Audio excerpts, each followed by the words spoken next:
യൂട്യൂബിന് വിട. സൂര്യയിലെ എല്ലാ പരമ്പരകളും സംരക്ഷണത്തിന് ശേഷം തികച്ചും സൗജന്യമായി സൺ നെക്സ്റ്റ് ആപ്പ് ഡൗൺലോഡ് ചെയ്യൂ. കണ്ടാസ്വദിക്കാം നിങ്ങളുടെ പ്രിയ പരമ്പരകൾ. അരുണിമ ചേച്ചിയുടെ മകളെ കൊല്ലാൻ നീയും അർജുനും കൂടി പ്ലാൻ ചെയ്തിട്ടല്ലടി അന്ന് സാക്ഷി ഇവിടെ വന്നത്. എന്നിട്ട് ആ സാക്ഷിയെ നീ ഇവിടെ ഇട്ട് കൊന്നു. അത് അനുക്കുട്ടിയുടെ തലയിൽ കെട്ടിവെക്കാൻ നോക്കി.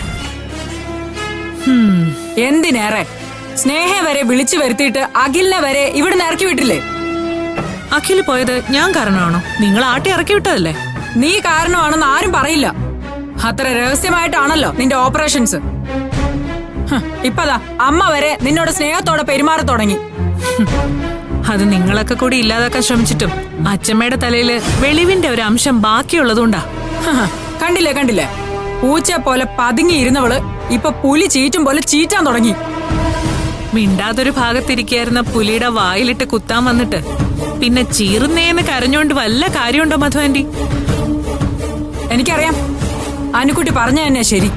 ഇനി അവളുടെ ജീവൻ കൂടി അങ്ങ് ഇല്ലാതാക്കണം. അപ്പൊ ഈ വീട്ടില് ഞാൻ ഒഴികെ ബാക്കി എല്ലാവരും നിങ്ങളുടെ ഭാഗത്താവും. അയ്യോ, അങ്ങനെ പറയരുത്. ഇത്രയൊക്കെ പേരെ ഇല്ലാതാക്കാനും സ്വാധീനിക്കാനും കഴിയുമെങ്കിൽ ആന്റിയും കൂടെയൊക്കെ സ്വാധീനിക്കാനാണോ ഇത്ര പാട്? അറിയാം. അങ്ങനെയാണല്ലോ എന്റെ വസന്തേണ്ണെ നിങ്ങൾ ആദ്യമേ പോക്കറ്റിലാക്കിയത്. അതാണ് ആന്റിക്കപ്പൊ കാര്യങ്ങൾ അറിയാം. നന്നായിട്ട് അറിയാം. വസന്തേണ്ണ ഇപ്പൊ തന്നെ പകല് മുഴുവൻ നിന്റെ അനാഥാലയത്തിലാ. പതിയെ ഇനി നിങ്ങൾ വസന്തേടനെ അവിടെ തന്നെ ആക്കും. അവസാനം എന്നെ നിങ്ങൾ അങ്ങോട്ട് എത്തിക്കും.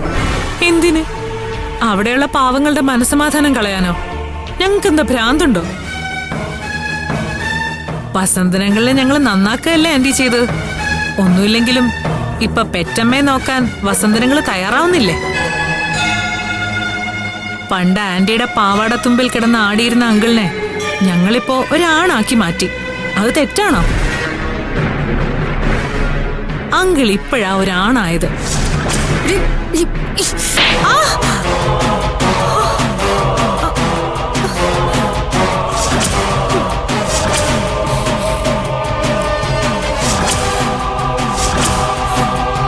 എണ്ണം കിട്ടവളെ, എന്റെ ഭർത്താവിനെ ആണാക്കാൻ എനിക്ക് നിന്റെ സഹായം ഒന്നും വേണ്ടടി.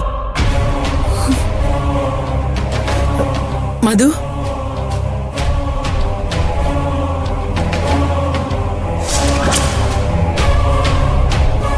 എന്താ ഒരു ശബ്ദം കേട്ടെ?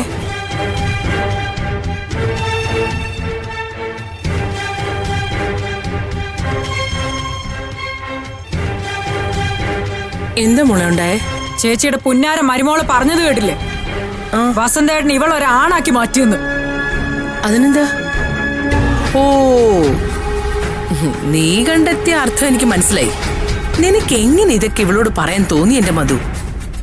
ഇത്ര അഴുക്ക് നിന്റെ ഉള്ളിലുണ്ടെന്ന് ഇപ്പോഴാണ് എനിക്ക് മനസ്സിലായത്. അഴുക്കുള്ളത് ആരുടെ മനസ്സിലാണെന്ന് ഇവിടെ എല്ലാവർക്കും അറിയാം. സ്വന്തം കാര്യലാഭത്തിന് കാശുള്ള വീട്ടിലെ ആമ്പിള്ളേരെ പല പേരില് വല വീശി പിടിച്ച ശീലമുള്ള ഇവളുണ്ടല്ലോ, നിങ്ങളുടെ മരുമോള് പൂജ. ഇവളുടെ ഉള്ളിലുള്ള അത്ര അഴുക്ക് ഇവിടെ വേറെ ആരുടെ ഉള്ളിലില്ല.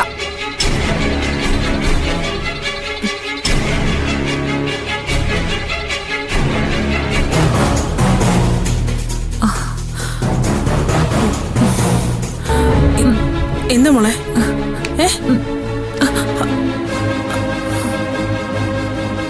അയ്യോ,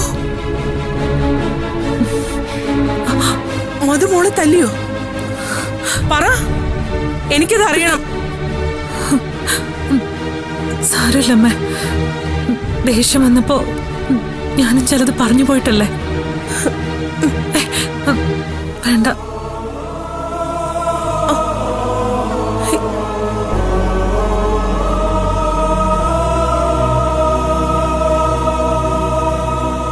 അതിനിങ്ങനെ അടിച്ച് കരണം പോയിക്കാണോ ചെയ്യുക?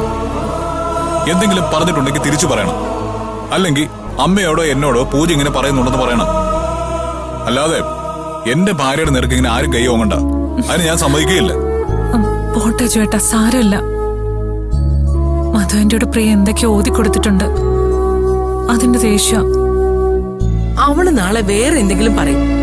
അത് കേട്ടിട്ട് മോളുടെ മെക്കിട്ട് കയറാണോ വേണ്ടത്? എനിക്കറിയാം, അവക്ക് ഈ വീട്ടിൽ കയറി വരുന്ന പെണ്ണുങ്ങളോട് പണ്ടേ ഈ സ്വഭാവ. ഞാനിത് ഈ വീട്ടിൽ വന്നു കയറിയ കാലം മുതൽ അനുഭവിക്കുന്നതാ.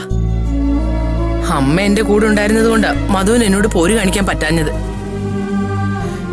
ഇപ്പോ അമ്മയും കൂടെ മോളോട് സ്നേഹത്തോടെ പെരുമാറാൻ തുടങ്ങിയല്ലോ, അത് കണ്ടപ്പോ അവക്ക് ഹാലിളകി കാണും. സാരല്ലമ്മേ, ഏതായാലും അധികം വൈകാതെ തന്നെ ഈ കാണിച്ചതിനൊക്കെ മധുവിന്റെ പശ്ചാത്തപിക്കേണ്ടി വരും. അമ്മ നോക്കിക്കോ. അവള് അതൊന്നും ഒരിക്കലും ഉണ്ടാവില്ല മോളെ. പ്രിയയുടെ അടുത്തേ അനുക്കുട്ടിന്ന് വിളിച്ച് അവളുടെ അടുത്ത് ഒട്ടിക്കൂടാനുള്ള കാരണം എന്താണെന്ന് വെച്ചിട്ടാ? അവള് ചേച്ചിയുടെ മോളാണെന്ന് അറിഞ്ഞതുകൊണ്ടാണോ? അല്ല, പിന്നെ പ്രിയയ്ക്കും അവക്കും ഏതാണ്ട് ഒരേ സ്വഭാവ. ആർക്കെന്ത് നടന്നാലും സ്വന്തം കാര്യം നടക്കണമെന്നുള്ള സ്വാർത്ഥതയുള്ളവരാ ഇവര് രണ്ടുപേരും. അങ്ങനെയുള്ളവരുടെ അവസാനം എങ്ങനെയാണെന്ന് മധുവാന്റി കാണാൻ പോകുന്നേ ഉള്ളൂ. ആ, സ്വന്തം കാര്യം നടക്കാൻ ഏതറ്റം വരെയും പോകാൻ മടിയില്ലാത്തവരുടെ അവസാനം ജയിലിലാണെന്ന് മധുവാന്റിക്ക് മനസ്സിലാവും.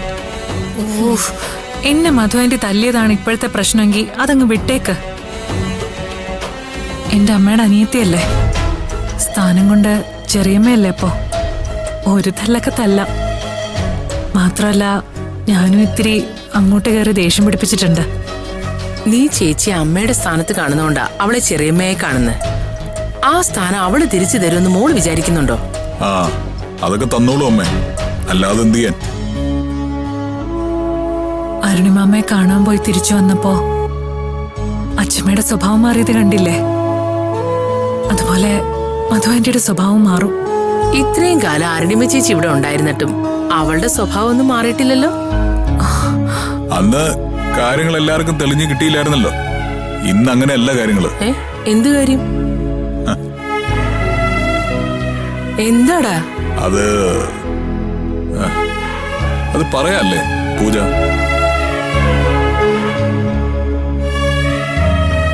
രണ്ടും കൂടി എന്തോ എന്നോട് മറക്കുന്നുണ്ട്. ആ, മനഃപൂർവ്വം മറിച്ചതല്ല അമ്മേ, പറയാൻ പറ്റുന്ന ഒരു സാഹചര്യം ആയിട്ടില്ല, അതുകൊണ്ടാ. എന്താ മക്കളെ പ്രശ്നം? ഇനി എന്ത് കുഴപ്പ സംഭവിക്കാൻ പോന്നേ? ഏയ്, പ്രശ്നമൊന്നും അല്ലമ്മേ, ഇതൊരു നല്ല കാര്യമോ. പക്ഷേ എല്ലാവരോടും തുറന്നു പറയാൻ സമയമായില്ലെന്ന് മാത്രം. എന്നോട് പറയാൻ നിങ്ങൾക്ക് സമയം കാലമൊക്കെ നോക്കണോ? അമ്മയോടും അച്ഛനോടും പറയണമെന്ന് പൂജ നിർബന്ധം പിടിച്ചതാ.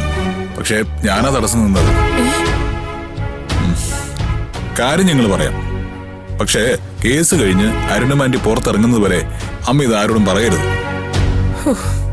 ഇട എന്തോ ഇത്രയും വലിയ രഹസ്യം? വലിയ രഹസ്യം തന്നെ അമ്മ. മാസങ്ങൾക്ക് മുമ്പേ അറിഞ്ഞിട്ടും പൂജയോട് പോലും ഞാൻ മറച്ചു വെച്ച രഹസ്യം. പൂജ ഈ വീട്ടിലെ മകളാ.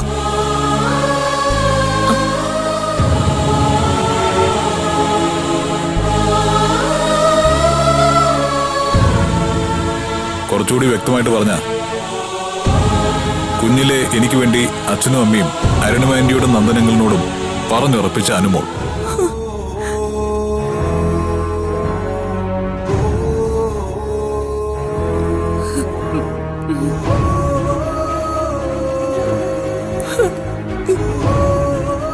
ആക്സിഡന്റിൽ നഷ്ടപ്പെട്ടെന്ന് കരുതിയ ആശ്രമത്തിലെ വിശ്വാസ സാർ എടുത്തു വളർത്തിയ യഥാർത്ഥ അനുമോള് പൂജയാണ്, പ്രിയയല്ല.